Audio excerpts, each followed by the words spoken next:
नमस्कार दोस्तों, मैं राम भारद्वाज आपका स्वागत करता हूं आपकी शानदार जानदार जबरदस्त हिंदी कक्षा में, जहां पर एक नए टॉपिक या एक नए अध्याय को हम लोग शुरू करने वाले हैं जिसका नाम है कारक।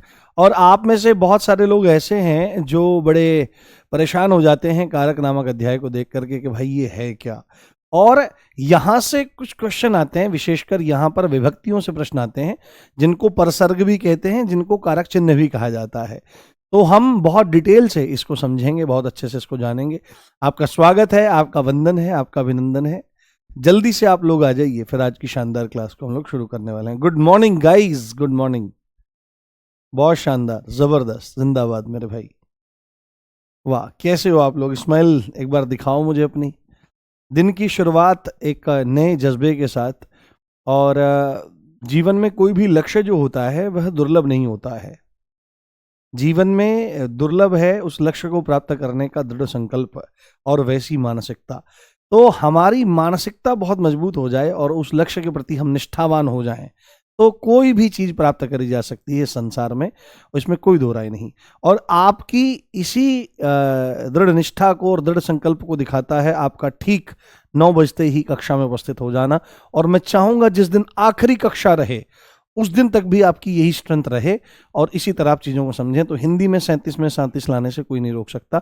और बाकी कक्षाओं में भी अगर आप ऐसे उपस्थित होते रहेंगे और ऑन द डेली बेसिस आप रिवीजन करते रहेंगे, ऑन द वीकली बेसिस आप रिवीजन करते रहेंगे, तो आपका बेड़ा पार होगा होगा होगा। इस बात को ध्यान रखें आप, ठीक है। चलिए, हमारा शानदार टॉपिक है, उसको हम शुरू करते हैं। बहुत प्यार से और बड़े प्यारे ढंग से चीज़ों को समझने का हम लोग प्रयास करेंगे, ठीक है। जैसे सबसे पहले यहां पर हम सीधे लिखेंगे कारक। हमारे द्वारा शब्द लिखा जाएगा कारक। कारक हमने लिख दिया यहां पर कारक।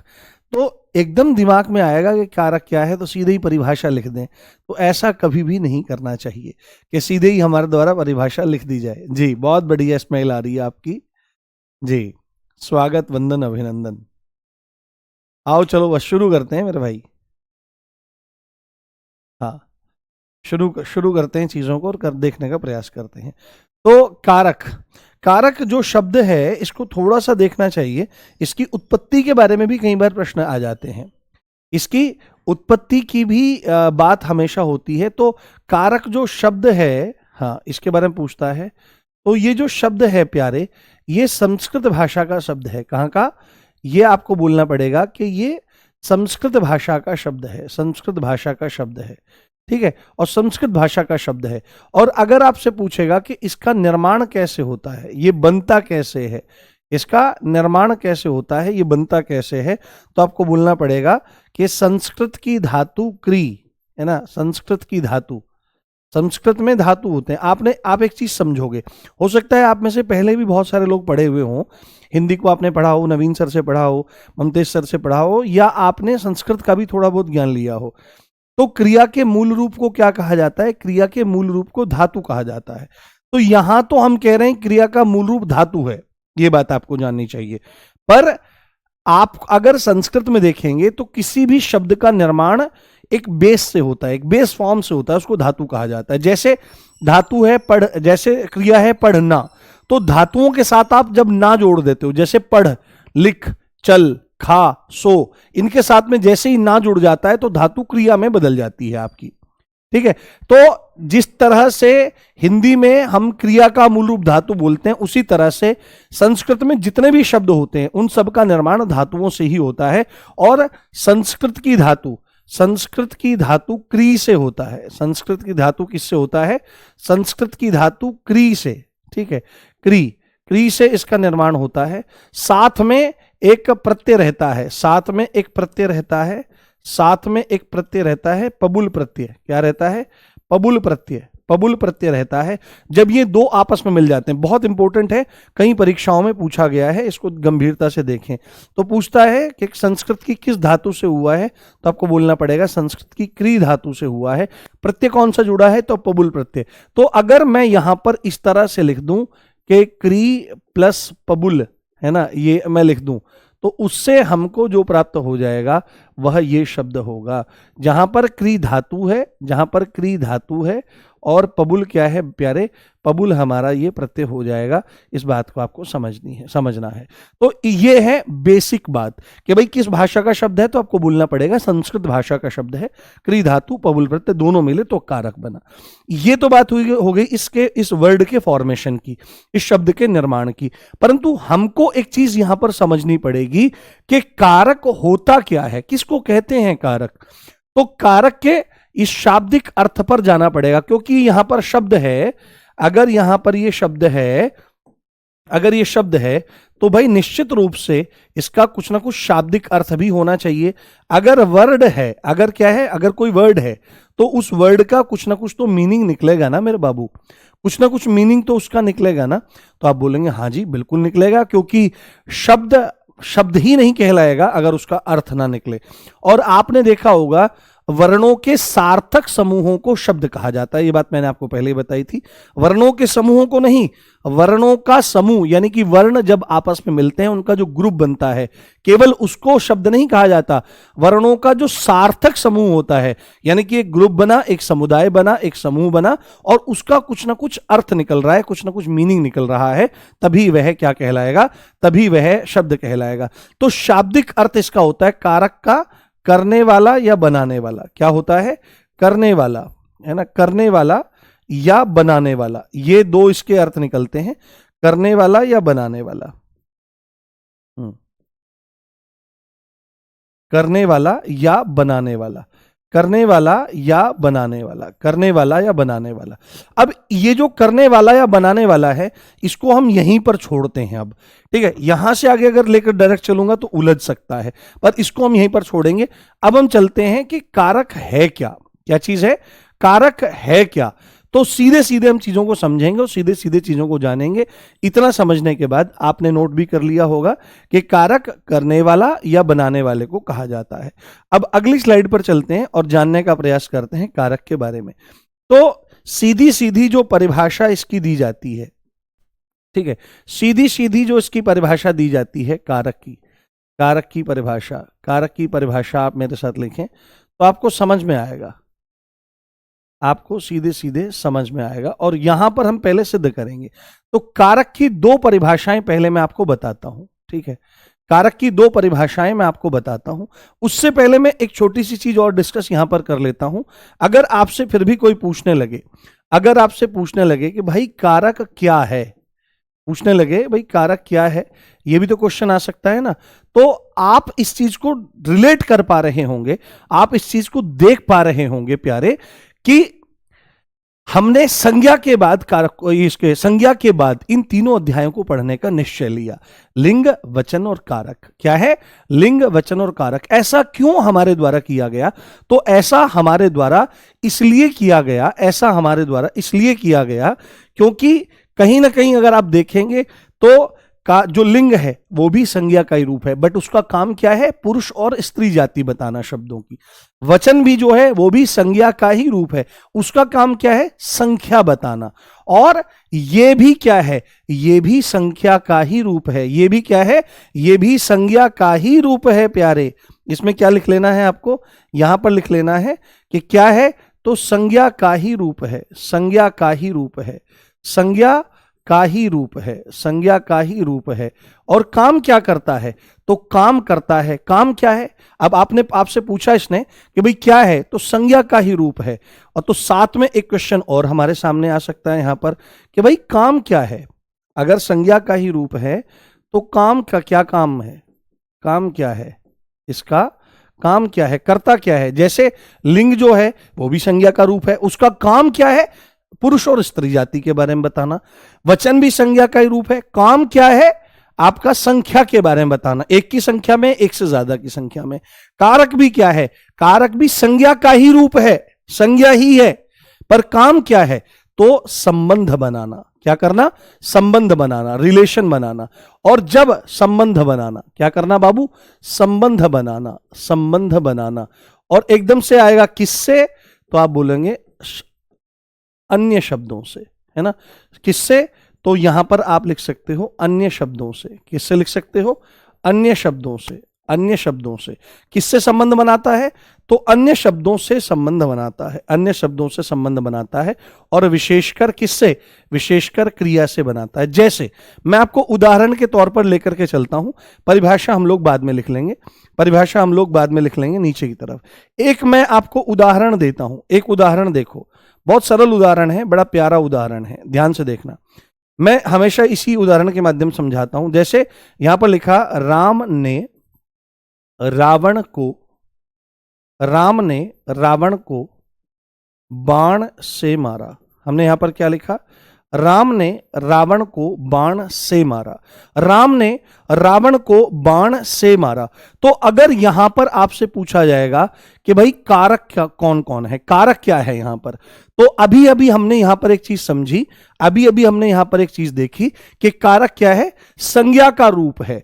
और काम क्या है? तो इसका काम है रिलेशन क्रिएट करना, संबंध बनाना इसका काम है। तो आप पूछेंगे किससे संबंध बनाना? तो वाक्य के अन्य शब्दों के साथ संबंध बनाना, और विशेषकर किससे? क्रिया से। तो अगर मैं यहां पर एक पॉइंट लिख दूं कि क्रिया के साथ जिसका संबंध है वह कारक है, तो इसमें क्या कुछ गलत हो जाएगा? बताओ। तो अगर मैं यहां पर लिख दूं कि क्रिया के साथ, क्या लिख दूं प्यारे? क्रिया के साथ क्या लिखा जाएगा? क्रिया के साथ जिसका संबंध है, क्रिया के साथ जिसका संबंध है, क्रिया के साथ जिसका संबंध है, क्रिया के साथ जिसका संबंध है वह कारक है। क्रिया के साथ जिसका संबंध है वह कारक है। दैट्स ऑल, बात खत्म। कारक क्या होता है?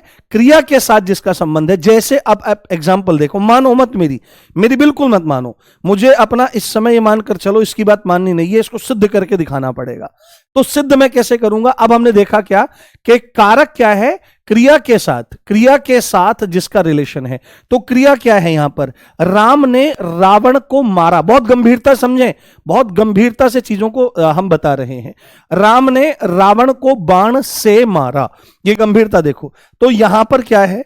ये हमने यहां पर मारा लिखा, तो यहां पर मारना या यही है मारना, ये क्रिया है। यहां पर ये मोटा मोटा देख लीजिए कि ये हमारी यहां पर क्रिया है, ये हमारी क्रिया है। इससे किस किस का संबंध बन रहा है? तो मारना, इस क्रिया से कौन कौन रिलेट है? तो राम ने मारा, मरा कौन? रावण। किसके द्वारा मारा गया? बाण के द्वारा मारा गया। अब आप एक चीज यहां पर देखो कि कारक क्या है? क्रिया के साथ जिसका संबंध है। और आपको एक बात यह भी पता है कि कारक क्या होता है? कारक संज्ञा का रूप होता है। क्या होता है बाबू? यह संज्ञा का ही रूप होता है, पर रिलेशन बनाने का काम करता है वाक्य के अन्य शब्दों से और विशेषकर क्रिया के साथ में। तो यहां पर देखो, राम का संबंध मारने वाले क्रिया से है कि नहीं? आप बोलोगे हां जी बिल्कुल है। रावण का संबंध मारना क्रिया से है कि नहीं? मरना या मारना क्रिया से है कि नहीं?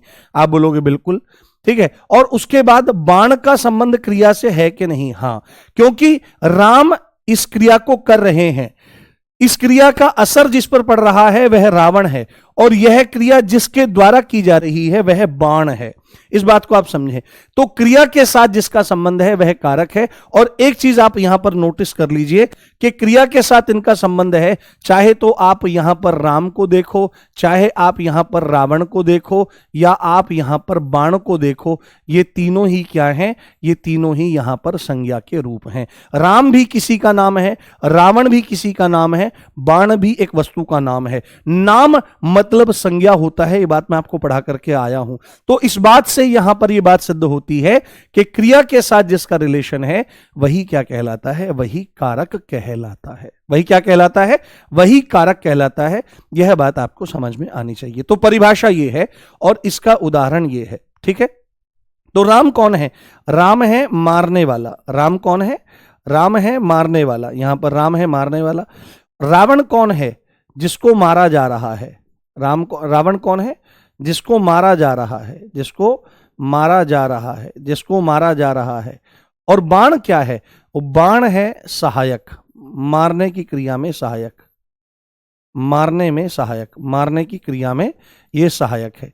तो क्रिया के साथ जिसका रिलेशन हो जाता है वही हमारा क्या हो जाता है? वही हमारा कारक हो जाता है। आज तक हम आज तक हम क्या समझते चले आए कि यहां पर ये ने जो है, यहां पर ये को जो है और ये से है, ये कारक होता है। नहीं बाबू, ये कारक नहीं होता है। कारक वो है जिसका डायरेक्ट रिलेशन क्रिया के साथ में है, चाहे तो वह उस क्रिया को करने वाला है, चाहे वह उस क्रिया का असर पड़ने वाला है, या उसके माध्यम से क्रिया हो रही है, या अन्य अन्य चीजें आ जाएंगी, उनको कारक कहा जाता है। Is that clear? बताओ, समझाओ, बताओ। क्लियर हो गया कारक? संधि वंधि सब समझ में आ जाए। कारक समझ में आया? कारक किसको कहते हैं? पूरा कॉन्सेप्ट क्लियर हुआ? पूरा कॉन्सेप्ट क्लियर हुआ? एक बार बताओ मुझे, थम्स अप करो। हाँ जी राजा, नहीं मैं यही हूं, यहां पे आनंद लो आप। अच्छा, करने वाला गलत लिखा है क्या? एक मिनट में देखता हूं, वो हो जाता है ना कई बार। हाँ, वो मिट गया था ना उस वजह से। लो, इसको सही कर देंगे, इसमें कौन सी बड़ी बात है मेरे भाई। आपको तो पता है ना कि मैंने सही लिखा है, मैं क्या बोल रहा हूं। क्योंकि जब तन्मयता चढ़ती है फिर थोड़ी वो चीजें ध्यान नहीं रहती हैं। करने वाला, बताओ। Is that clear? मजा आया? समझ में आ गया कारक क्या है? हाँ, अभी मैं पूछूंगा कि कारक क्या है। हाँ, बहुत बढ़िया, बहुत बढ़िया, शानदार। अब मैं एक उदाहरण और देता हूं तुमको। अब मैं उदाहरण एक देता हूं, मुझे जानना है कि उसमें कारक क्या है, तभी मैं आगे बढ़ूंगा, उसके बाद नहीं बढ़ूंगा। उदाहरण जैसे मैं यहां लिखता हूं,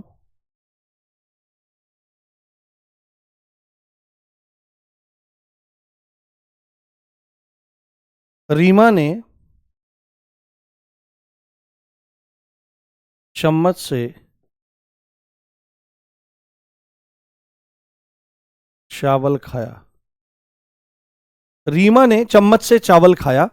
मुझे एक कमेंट चाहिए, एक कमेंट चाहिए हर एक बच्चे का। बहुत बढ़िया, मुझे पता लग गया, आपको समझ में आ गया। अब इससे और पुष्टि हो जाएगी। मुझे जानना है इस पूरे वाक्य में कौन कौन से कारक हैं। मतलब ये नहीं बताना कि कर्ता कारक है, अभी मैं मान के चल रहा हूं आपको पता ही नहीं है। इसलिए मैंने पिछली वाले पेपर पे क्या लिखा है, इसलिए मैंने पिछले पेपर पर मारने वाला जिसको मारा जा रहा है, मारने में सहायक लिखा, यहां पर नहीं लिखा। मुझे जानना है कि इसमें वो कौन कौन सा शब्द है जो कारक है, वो लिखना एक बार। कौन कौन सा शब्द यहां पर कारक है? हाँ, देखना चाहता हूं मैं, ये कौन कौन सा शब्द कारक है इसमें। मजा आएगा मेरे साथ, बहुत आनंद आएगा आपको, खूब सुख का अनुभव होगा आपको। हाँ, रिपीट हो जाएगा, अभी करूंगा बाबू। अभी तो एक परिभाषा बहुत प्रॉपर तरीके से लिखूंगा एक और। ये लिखो, बहुत ध्यान से समझेंगे तो समझ में आ जाएगा। हाँ, एक साथ लिखो, एक ही उसमें आना चाहिए। चलो, तुम्हारे कमेंट धड़ाधड़ जा रहे हैं। चलो मैं बताता हूं। देखो यहां पर अगर तुमने ये बनाया है तो बात तुम्हारी सही है। कारक क्या है यहां पर? क्रिया। सबसे पहले क्रिया को ढूंढ लो। तो क्रिया क्या है? क्रिया है खाना। क्रिया क्या है? खाना। खाना क्रिया है, उसी का रूप परिवर्तन हो रहा है यहां पर, क्योंकि क्रिया भी तो कैसी है, विकारी शब्द होता है, रूप बदल जाता है काल के अनुसार। तो खाना यहां पर क्रिया है। खा कौन रहा है? रीमा खाने वाली है। रीमा क्या है? खाने वाली है। ठीक है। खाया क्या जा रहा है? चावल खाया जा रहा है। और किसकी मदद से खाया जा रहा है? तो बाबू, चम्मच से खाया जा रहा है। तो अगर इस वाक्य में कारक पूछा जाए, इस वाक्य में अगर कारक पूछे जाएं, तो भाई साहब रीमा यहां पर कारक है, बाबू चम्मच यहां पर कारक है, और बाबूजी यहां पर चावल जो है वह भी कारक है। क्योंकि क्रिया के साथ इनका डायरेक्ट रिलेशन हमको दिखाई दे रहा है, और क्रिया के साथ जिसका संबंध है वही आपका कारक हो जाएगा। कितने लोगों का सही हुआ ये बताओ? ठीक है। अगर आपका ये प्रश्न सही, ये क्वेश्चन जो मैंने पूछा था, प्रश्न जो मैंने आपसे पूछा था, अगर ये सही हो गया है तो निश्चित मानकर चलिए आपको समझ में आ गया है। तो रीमा, चम्मच और चावल क्रिया कारक में नहीं आती है। कारक तो, क्रिया तो अलग है। क्रिया के साथ जिसका रिलेशन है, यहां पर हमने क्या लिखा है? क्रिया के साथ जिसका रिलेशन है, संबंध है, वही कारक है। तो ये आपने यहां पर देखा और ये आपने यहां पर बहुत अच्छे से समझ लिया है। बहुत शानदार। अब हम आगे बढ़ते हैं और चीजों को समझने का प्रयास करते हैं। अगर अब एक इसकी परिभाषा मैं लिखवा दूं, एक अन्य परिभाषा यहां पर, यह परिभाषा क्या लिख लो आप यहां पर? एक लिख लो, किशोरी दास वाजपेयी के अनुसार है ये पंडित किशोरी दास वाजपेयी एक वैयाकरण हुए हैं, किशोरी दास वाजपेयी। उन्होंने बड़ी प्यारी, मैंने तमाम परिभाषाएं इसकी देखी, इसकी तमाम परिभाषाएं समझी। अपने आप में बड़ी बड़ी जो किताबें हैं, उन बड़ी बड़ी किताबों में इतनी कंफ्यूजिंग इसकी डेफिनेशन दे रखी है, आप सोच नहीं सकते। पर पंडित किशोरीदास वाजपेयी के एक वाक्य में बिल्कुल पूरा कारक स्पष्ट हो जाता है। यह बात आपको समझनी चाहिए। अगर अब इसकी परिभाषा आप ऑफिशियली लिखना चाहें तो एक परिभाषा यहां पर लिखें, वो तो पंडित किशोरीदास वाजपेयी जी के अनुसार थी। यहां पर हम एक परिभाषा लिख देते हैं, क्योंकि हमको यहां पर यह भी बताना पड़ेगा कि कारक क्या है, संज्ञा का रूप है ना। यहां पर आप लिखें परिभाषा मेरे कहने से कि कारक क्या है, संज्ञा का वह रूप। अब यहां पर बिल्कुल इस ऑफिशियल, संज्ञा का वह रूप, संज्ञा का वह रूप जिसका संबंध, संज्ञा का वह रूप जिसका संबंध वाक्य के अन्य शब्दों के साथ होता है, वाक्य के अन्य शब्दों के साथ होता है, वाक्य के अन्य शब्दों के साथ होता है, अन्य शब्दों के साथ होता है। विशेषकर क्रिया, विशेषकर क्रिया, ये घुमा फिरा करके वही बात खोल के लिख दी गई है, जिससे ये पता लग जाए कारक भी संज्ञा का ही रूप होता है। देखो रीमा, चम्मच और चावल, एक्चुअल में ये भी संज्ञा ही तो हैं, ये भी तो संज्ञा ही है। आप देखो रीमा किसी का नाम है, चम्मच क्या है, चम्मच क्या है, चम्मच एक वस्तु का नाम है, तो वस्तुओं के नाम जो होते हैं वो भी इसमें ही आते हैं। और चावल क्या है, चावल एक पदार्थ का नाम है, तो पदार्थ ये है आपकी पदार्थवाचक संज्ञा। तो शब्दों के साथ होता है विशेषकर क्रिया, विशेषकर क्रिया, क्रिया के साथ कारक कहलाता है। क्या कहलाता है, कारक कहलाता है। क्या कहलाता है बाबू, कारक कहलाता है, कारक कहलाता है। दैट्स ऑल, इतनी सी बात थी, इतनी सी पॉइंट था आपको जो समझना था। और आप एक चीज यहां पर ध्यान से समझ लो, क्योंकि अगर आप यहां से, अब इतना आपने देख लिया कि संज्ञा का वह रूप जिसका संबंध वाक्य के अन्य शब्दों के साथ होता है विशेषकर क्रिया के साथ, वह कारक आपका कहलाता है। ठीक है, चलो आशा कर रहा हूं आपको कोर कॉन्सेप्ट समझ में आ गया होगा। मेरे को लगता है 20-25 मिनट लग जाता है कोर कॉन्सेप्ट बिल्ड करने में, बट आपको जिंदगी भर याद रहेगा, आप भूलोगे नहीं।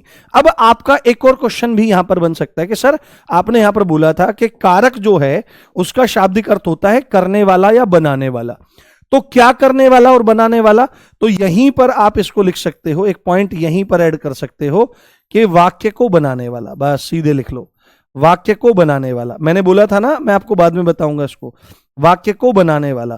तो आप यहां पर जब अब कारक को लिख रहे हो, कारक का शाब्दिक अर्थ है कि करने वाला या बनाने वाला, तो क्या करने वाला, तो वाक्य की रचना करने वाला, बनाने वाला तो वाक्य को बनाने वाला। जैसे अगर आपने ये देख लिया राम ने रावण को मारा, अगर आप यहां से कारक को ही हटा दो तो क्या इस वाक्य का कुछ रह जाएगा, ने को से मारा। अगर आपने यहां से कारक को हटा लिया, राम कारक है, रावण कारक है, बाण भी कारक है, अगर आप राम को, रावण को और बाण को हटा लो तो यहां पर क्या बच जाएगा, ने को से मारा। और सही बात तो एक और है, क्योंकि कारक है तो ये कारक विभक्तियां हैं, ने को और से, ये भी गायब हो जाएंगी, केवल और केवल क्या बच जाएगा, केवल और केवल क्रिया बच जाएगी, और क्रिया से वाक्य नहीं बनता है।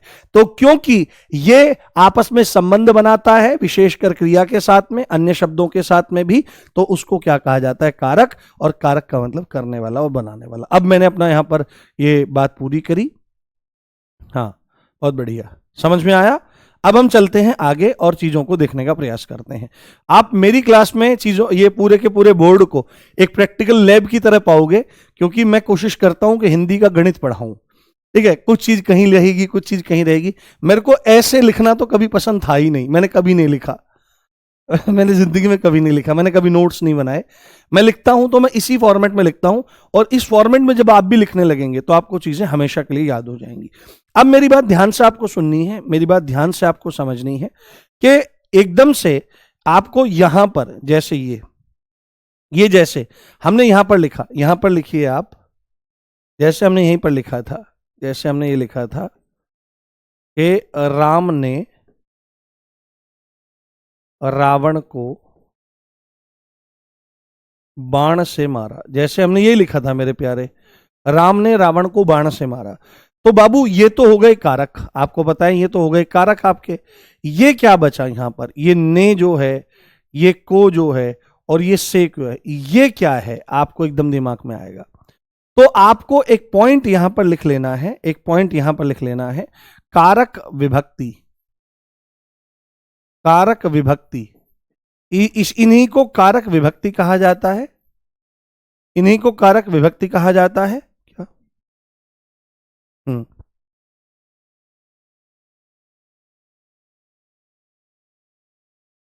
इन्हीं को कारक विभक्ति कहा जाता है, इन्हीं को कारक चिन्ह कहा जाता है। क्या कहते हैं? इन्हीं को कारक चिन्ह कहा जाता है। और बाबू इन्हीं को परसर्ग कहा जाता है। क्या कहते हैं? इन्हीं को परसर्ग कहा जाता है।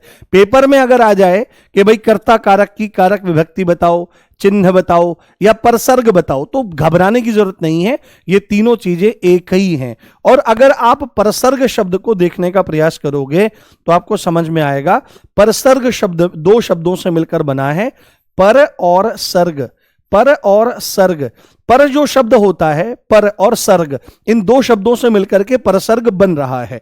अब यहां पर गंभीरता से आप देखें, पर के बहुत सारे अर्थ निकलते हैं। पर का मतलब क्या होता है? पर का मतलब दूसरा भी होता है। पर का मतलब क्या होता है?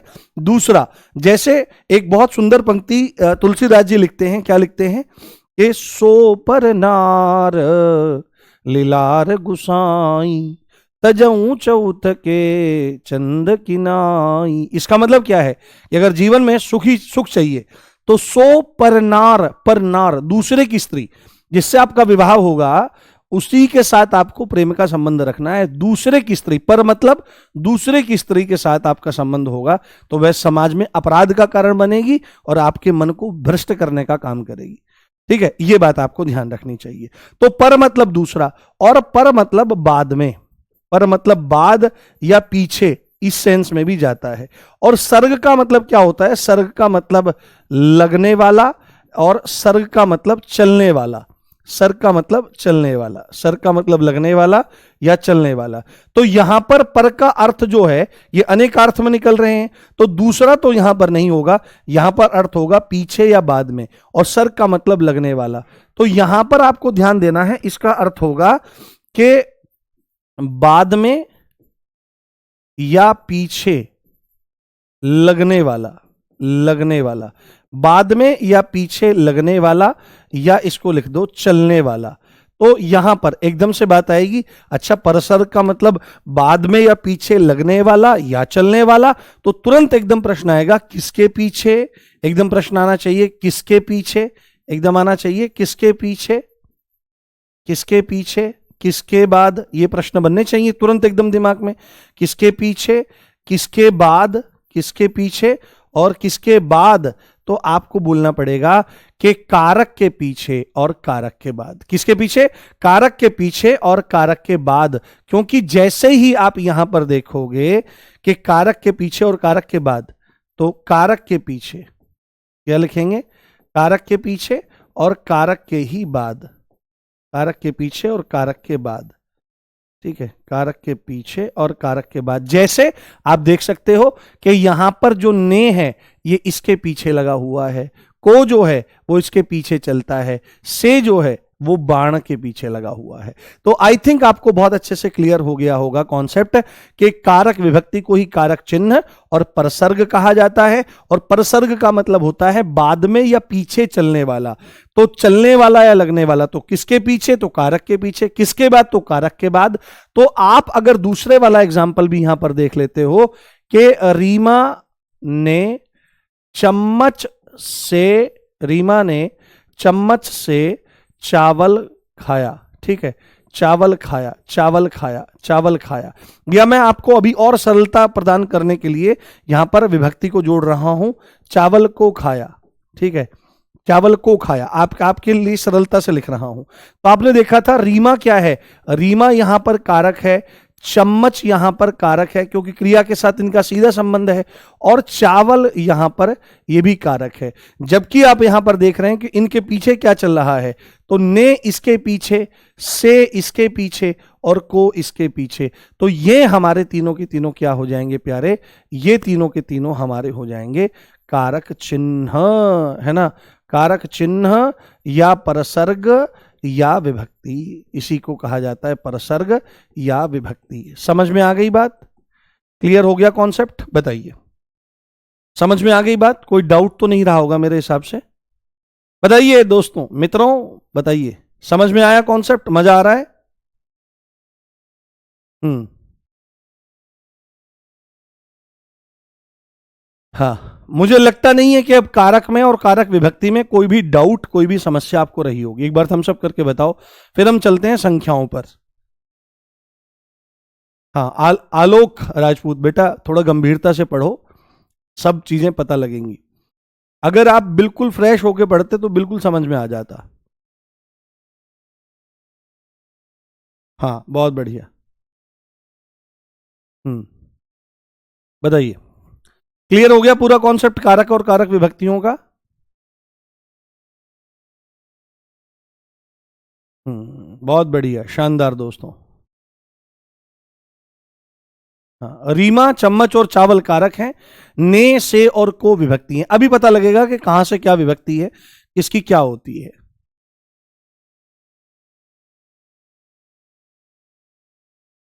बहुत शानदार मेरे प्यारे, बहुत शानदार मेरे बच्चों। तो हमने यहां पर पूरा कॉन्सेप्ट जान लिया है। अब हम चलते हैं कहां पर? इन सब चीजों को ध्यान रखिएगा, एक एक पॉइंट जो है वो बहुत जरूरी है और बहुत इंपॉर्टेंट है। देखो, जब कोर कॉन्सेप्ट क्लियर होता है तभी मजा आता है। अब यहां पर आप लिखें कारक के भेद। ये यहां ये मोस्ट इंपॉर्टेंट है, ये मोस्ट इंपॉर्टेंट है। मैं आपको कई बार ये चीज बता चुका हूं कि हिंदी में भेदों से प्रश्न आ जाता है। कारक के भेद, कारक के भेद। तो आपको याद रखना है क्या? आपको याद रखना है कारक के 8 भेद हैं। कितने भेद हैं बाबू? कारक के 8 भेद हैं। कितने भेद हैं? कारक के 8 भेद माने जाते हैं। परंतु आपको कैसे याद रखना है?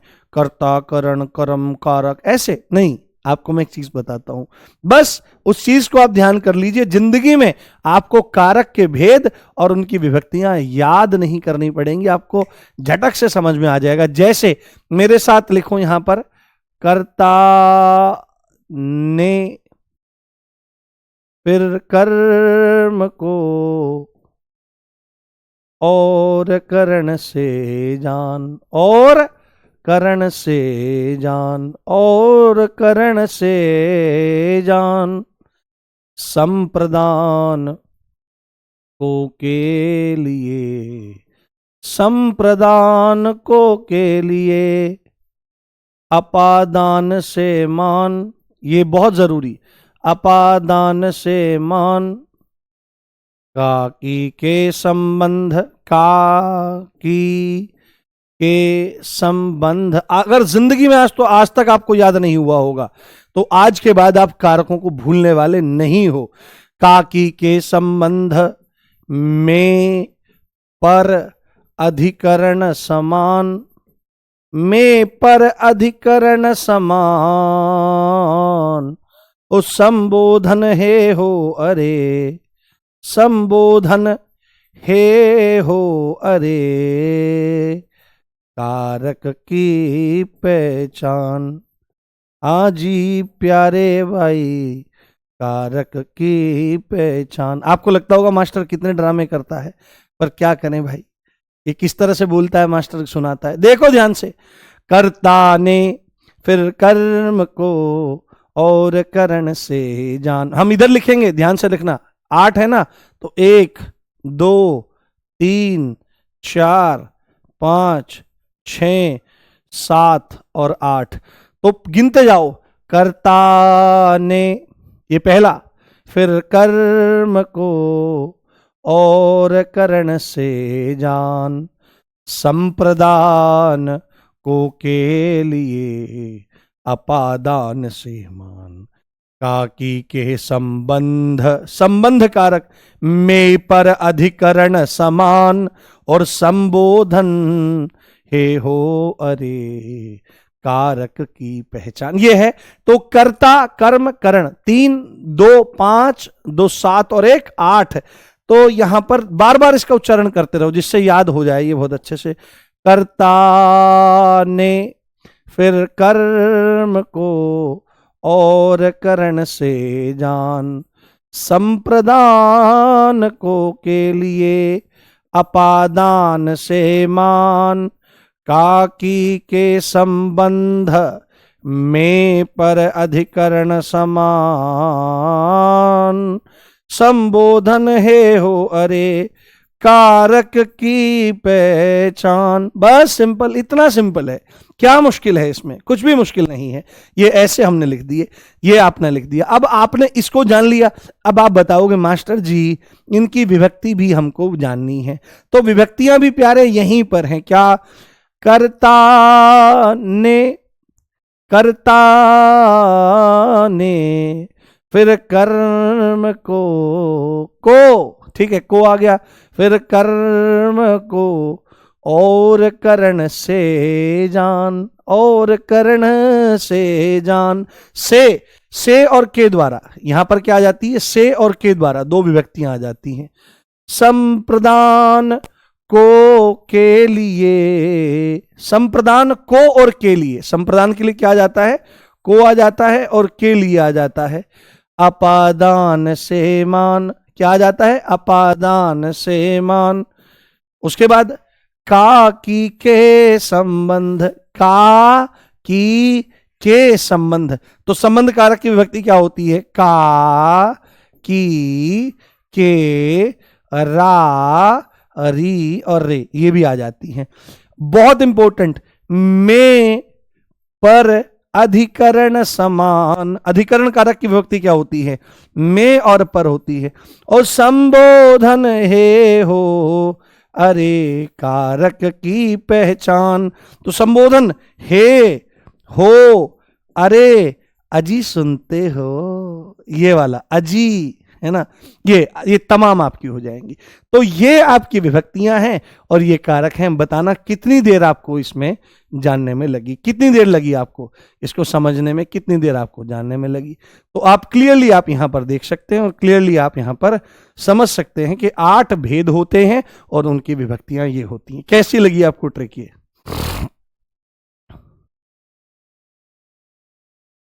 हाँ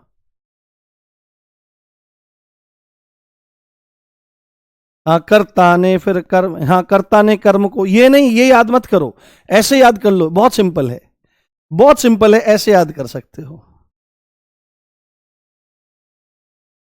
हाँ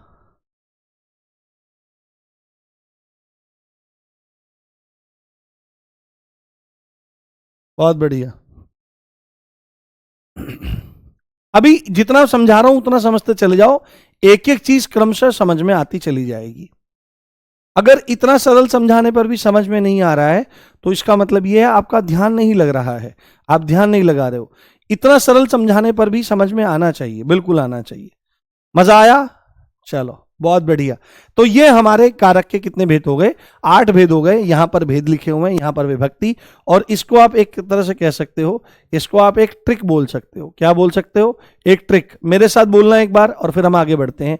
कर्ता ने, फिर कर्म को और करण से जान, संप्रदान को के लिए अपादान से मान, का की के संबंध में पर अधिकरण समान, संबोधन हे हो अरे कारक की पहचान। ये ध्यान रखें और ये आप समझ करके चलें।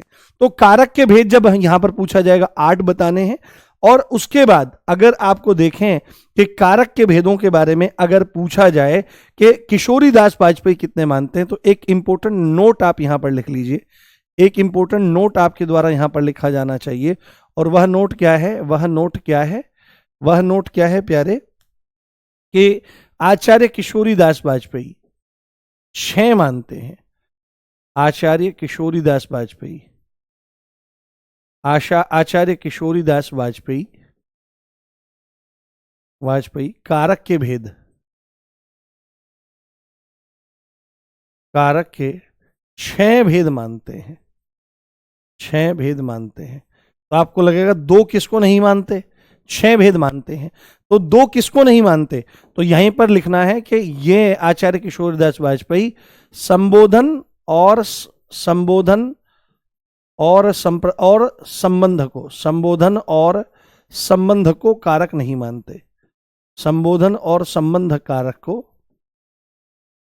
कारक को कारक नहीं मानते। क्या नहीं मानते? कारक नहीं मानते। कारक नहीं मानते, यह बात आपको ध्यान रखनी और समझनी चाहिए। क्लियर? चलो बहुत बढ़िया।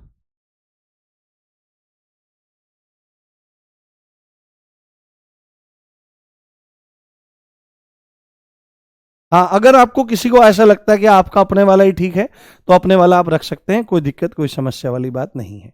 चलो अब मैं थोड़ा सा ना आपको एक चीज बताना चाहता हूं, इन कारकों के बारे में थोड़ा सा डिस्कशन और करना चाहता हूं कि कर्ता क्या होता है, कर्म क्या होता है, करण क्या होता है, संप्रदान क्या होता है, अपादान क्या होता है, संबंध क्या होता है, अधिकरण क्या होता है, संबोधन क्या होता है, और इनके लक्षणों के बारे में। इनकी विभक्ति हमने देख ली है, इनके लक्षणों के बारे में भी हम चीजों को देखना चाहिए और चीजों को जानना चाहिए। तो यहां पर एक तरफ लिखिए आप कारक, एक तरफ आप लिखें यहां पर कारक, उसके बाद यहां पर दोबारा से लिख लें विभक्ति, क्योंकि इसे बार बार लिखने से क्या हो जाएगा, याद हो जाएगा।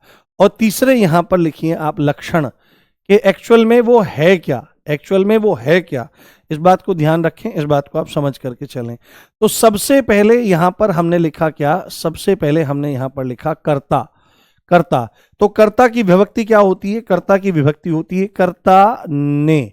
और लक्षण क्या है, कर्ता कहते किसको हैं, तो कार्य को करने वाला, क्या है, कार्य को या क्रिया को करने वाला, क्रिया को जो करता है, क्रिया को करने वाले को कर्ता कहा जाता है। यह बहुत जरूरी है। अगर देखो क्या है कि आपसे कल को कारक की पहचान पूछेगा कि भाई कारक कर्ता कारक कौन सा है इसमें से, या इसमें आपका संप्रदान कारक कौन सा है, तो आप विभक्ति देख करके पहचान कर सकते हो। बट क्या होता है कि अलग अलग कालों में, जहां पर अलग अलग काल प्रयोग किए जाते हैं, वहां पर क्या होता है, वहां पर विभक्तियों का लोप हो जाता है, कई बार हट जाती हैं विभक्तियां। तो वहां पर ये जो लक्षण है, कार्य और क्रिया को करने वाला, ये लक्षण ही आपको वहां पर जिताएगा। जैसे आपसे पूछा जाएगा, हो सकता है वहां पर ने विभक्ति का लोप हो गया हो, है ना, ने विभक्ति का लोप हो गया हो, तो आप विभक्ति के चक्कर में अगर पड़े रहेंगे, परसर्ग के चक्कर में पड़े रहेंगे तो गड़बड़ हो सकती है। पर आप पूरे के पूरे सेंटेंस में, पूरे के पूरे वाक्य में देखो कि क्रिया को कर कौन रहा है, तो जो भी क्रिया को कर रहा है वही हमारा क्या है, कर्ता है। यह बात आपको ध्यान रखनी चाहिए। उसके बाद दूसरे नंबर पर हमारा क्या आ जाता है, करण आ जाता है। वो कर्म, क्षमा चाहता हूं, दूसरे नंबर पर क्या आ जाता है, कर्म आ जाता है, कर्म, कर्म आ जाता है। तो कर्म कारक की विभक्ति क्या होती है, कर्ता ने फिर कर्म को, कर्ता ने फिर कर्म को आ जाता है। तो ये कर्म है क्या, तो कर्म के बारे में आपको याद रखना चाहिए, जिस पर क्रिया का फल पड़ता है, जिस पर क्रिया का फल पड़ता है, जिस पर क्रिया का फल पड़ता है, फल का मतलब असर, है ना, फल का मतलब असर, जिस पर क्रिया का असर पड़ता है, जिस पर क्रिया का प्रभाव पड़ता है।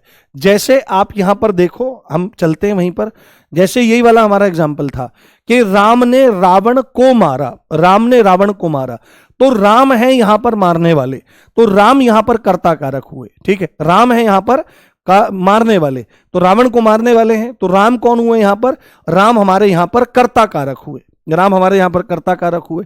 रीमा ने चम्मच से चावल खाया, तो चावल खाने वाली कौन है, रीमा है, तो रीमा यहां पर कर्ता कारक हुई।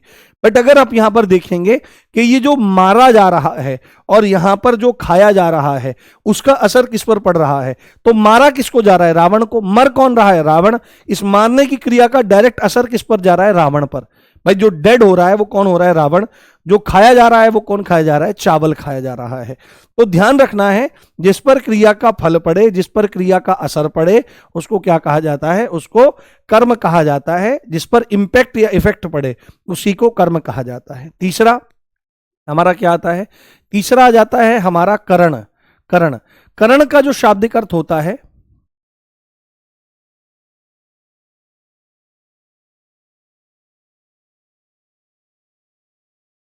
छींक आने वाली थी मुझे, छींक आने वाली थी, सब समझ में आएगा अगर आप गंभीरता से समझ रहे होंगे तो एक एक चीज आपको समझ में आ रही होगी।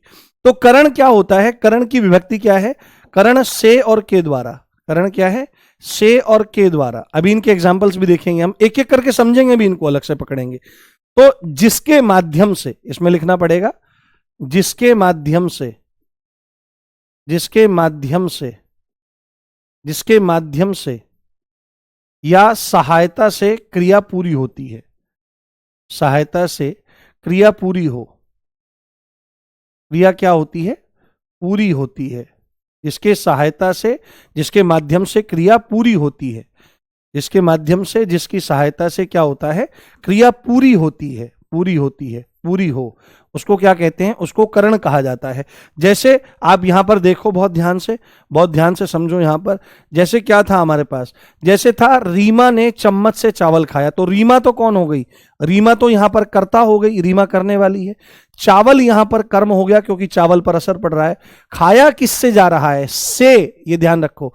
तो चम्मच चावल को खाने का माध्यम बन गई, चम्मच चावल को खाने का साधन बन गई। तो जिससे क्रिया पूरी करी जाती है उसको क्या कहा जाता है? उसको करण कहा जाता है। जैसे मैं एक एग्जांपल ओरली बोल रहा हूं कि बहेलिये ने पत्थर से चिड़िया को मारा।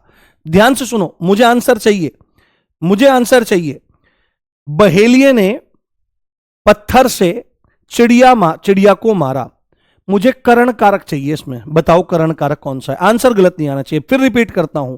बहेलिये ने पत्थर से चिड़िया को मारा, इसमें बताओ मुझे जानना है। हाँ, मुझे जानना है करण कारक कौन सा है। करण का मतलब साधन या माध्यम। चिड़िया किस चीज से मारी जा रही है, यह मुझे जानना है। क्या आंसर आ रहा है? जल्दी, फटाफट, इतना टाइम नहीं लगना चाहिए भाई। हाँ, आया नहीं आंसर अभी तक? हाँ, लाइन लगा करके पत्थर आ रहा है, वाह वाह मेरे भाई। बहेलिये ने पत्थर से चिड़िया को मारा। मार कौन रहा है? बहेलिया, तो करता हुआ, जो क्रिया को करता है। मर कौन रहा है? चिड़िया मर रही है, जिस पर क्रिया का असर पड़ रहा है, कर्म है।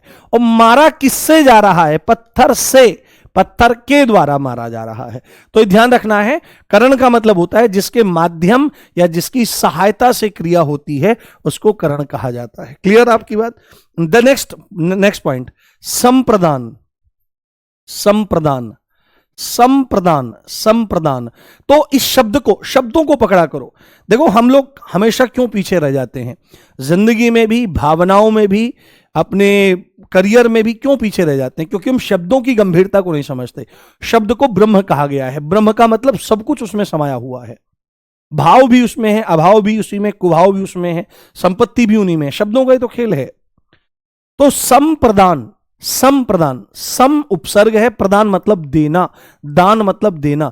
तो जहां पर देने का भाव होता है, जहां पर क्या होता है? देने का भाव होता है। जहां पर क्या रहता है? किसी को कुछ देने का भाव होता है। तो संप्रदान को, तो जहां पर देने का भाव है या जिसके लिए कोई काम किया जाए, है ना, तो वहां पर संप्रदान आपका रहता है। तो इसमें आप लिखिए कि इसमें आप लिखिए जिसको कुछ दिया जाए, जिसको कुछ दिया जाए, जिसको दिया जाए। ध्यान रखना क्या लिखा है? जिसको कुछ दिया जाए। जैसे रमेश ने भिखारी को रोटी दी। रमेश ने भिखारी को रोटी दी, तो भिखारी को रोटी दी। भिखारी कौन है? भिखारी को, जिसको देने का भाव होता है, जिसको। अभी डिटेल में भी समझेंगे, एक एक उठाएंगे, पूरा पूरा बोर्ड भरेंगे इस पे भी। तो जिसको कुछ दिया जाए या जिसके लिए कुछ किया जाए, जिसके लिए क्रिया हो, जिसके लिए क्रिया होती है, जिसके लिए क्रिया होती है, उसको संप्रदान कहा जाता है। जैसे अभी आने वाली है 14 फरवरी, तो 14 फरवरी आप में से मैक्सिमम लोगों की बात हो रही होगी कि मेरे को कहां लेके चलोगे, मुझे क्या दोगे? क्योंकि आपके लिए मेरा दिल हाजिर। उन्होंने कहा दिल विल नहीं चाहिए, दिल विल प्यार व्यार मैं ना जानू रे। तो क्या जानू मैं? मेरे को कांस्टेबल की नौकरी ला दे, मेरे तो उधर से ब्याह करना है। हाँ, अपने पापा को रोक ले, तू इतने कहीं ब्याह ना कर दें। तो अभी एसएससी जीडी वालों का रिजल्ट आ गया है, तो ये जीडी वाले ना लेके चले जाएं भाई, है तुम्हारे वाली को, तो स्थिति अलग हो जाएगी। तो जिसको कुछ दिया जाता है, जिसके लिए कुछ किया जाता है, वह संप्रदान होता है। अपादान, अपादान ध्यान से समझो। अपादान का मतलब होता है अलग होना, से अलग होना। तो इसकी विभक्ति है से, और सीधे सीधे आप इसमें लिखो जिससे अलग हुआ जाता है। इन पॉइंट को ध्यान से देखते रहना। जिससे अलग हुआ जाता है। आज तक आप में से मैक्सिमम लोग ऐसे होंगे जो आज तक इस बात को ही नहीं पकड़ पाए होंगे कि कारक विभक्ति क्या है और कारक क्या है। बहुत सारे लोग कारक की विभक्तियों को ही कारक पढ़ते चले आते हैं। हाँ, कारक की विभक्तियों को ही कारक समझते चले आते हैं, ये ध्यान रखें। तो अपादान से, तो जिससे अलग होता है, हुआ जाता है, जिससे अलग हुआ जाता है, जिससे अलग हुआ जाता है, जिससे अलग हुआ जाता है, उसको क्या कहते हैं? उसको अपादान कहा जाता है, ये ध्यान रखें। उसके बाद संबंध, संबंध मतलब रिलेशन, संबंध, संबंध मतलब रिलेशन। तो संबंध कारक की विभक्ति क्या होती है? संबंध कारक की विभक्ति है आपकी का, की, के, रा, री, रे, रा री रे, रा री रे। तो यहां पर आपको ध्यान रखना है क्या कि जिससे संबंध होना पाया जाता है, जिससे संबंध होना, जिससे संबंध होना, जिससे संबंध होना पाया जाता है, जिससे संबंध होना पाया जाता है, जिससे संबंध होना पाया जाता है, जिसके साथ रिलेशन होता है उसको संबंध कहा जाता है। उसके बाद अगला आ जाता है हमारा क्या? अगला आ जाता है हमारा अधिकरण। अगला क्या आ जाता है हमारा? अधिकरण। अधिकरण का मतलब क्या होता है? अधिकरण का मतलब होता है आधार। अधिकरण का मतलब होता है बेस। क्या होता है? बेस होता है। और किस चीज का बेस? तो क्रिया का बेस आपका कहलाता है। क्या कहलाता है? क्रिया का आपका बेस कहलाता है। तो यहां पर ध्यान रखना है, अधिकरण में और पर, तो क्रिया का आधार, सीधे सीधे यहां पर लिखो आप, क्रिया का जो आधार होता है, क्रिया का आधार। तो क्रिया के आधार को, कि क्रिया कहां पर हो रही है, अंदर हो रही है या बाहर हो रही है, क्रिया का आधार, क्रिया का जो आधार होता है वो आपका अधिकरण होता है। और द लास्ट वन इज क्या है? आपका संबोधन। आपका क्या आ जाता है प्यारे? अगला आ जाता है आपका संबोधन। संबोधन, तो संबोधन का क्या होता है? संबोधन हे, हो, अरे, संबोधन हे, हो, अरे या अजी इत्यादि। तो इसको क्या कहा जाता है? इसको कहा जाता है बुलाना और पुकारना। जब किसी को बुलाया और पुकारा जाता है, जैसे ओए सुनिए, ये बोले ओए यहाँ ओए, ऐसे बोलते ना ओए, ये है। और जैसे नई नई घरवाली होती है तो बुलाती अजी सुनते हो, बाद में आओ सुना है कि, बाद में इस तरह की स्थिति बनती है। हाँ, तो बाद में इस तरह की स्थिति बनती है। तो आपको ध्यान रखना चाहिए कि आपका कर्ता क्या है? जो क्रिया और कार्य को करने वाला है। कर्म कौन है? जिस पर क्रिया का फल पड़ता है, असर पड़ता है, प्रभाव पड़ता है। करण, जिसके माध्यम से या सहायता से क्रिया पूरी होती है।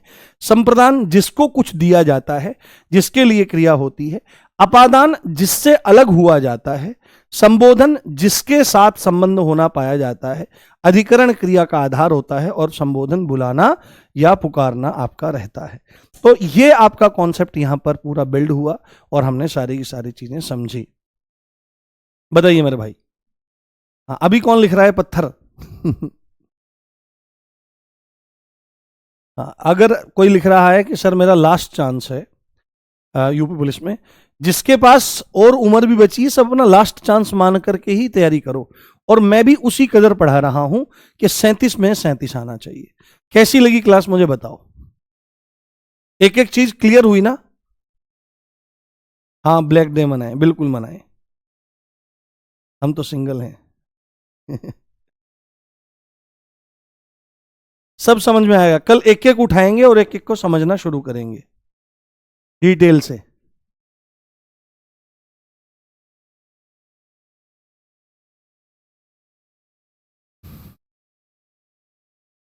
बहुत शानदार मेरे भाई, मजा आ गया आपके साथ पढ़ने पढ़ाने में, खूब आनंद आ रहा है। वाह, क्या कहने। चलिए ठीक है, अब हम मिलते हैं कल, और कल हम एक एक को उठाएंगे कर्ता और इसके एग्जाम्पल्स लेंगे, जिससे आपको पूरा अच्छे समझ में आए कि कर्ता कारक, दो दो चार चार चार, तीन तीन चार चार एग्जाम्पल इनके लेने की हम कोशिश करेंगे। और ये भी समझने का प्रयास करेंगे विभक्ति का लोप कहाँ होता है, कैसे होता है, इस चीज को भी हम लोग समझेंगे। ठीक है, love you all guys, take care, bye. और रिवीजन करते रहना, पढ़ते रहना पिछला भी। मिलते हैं कल, टेक केयर।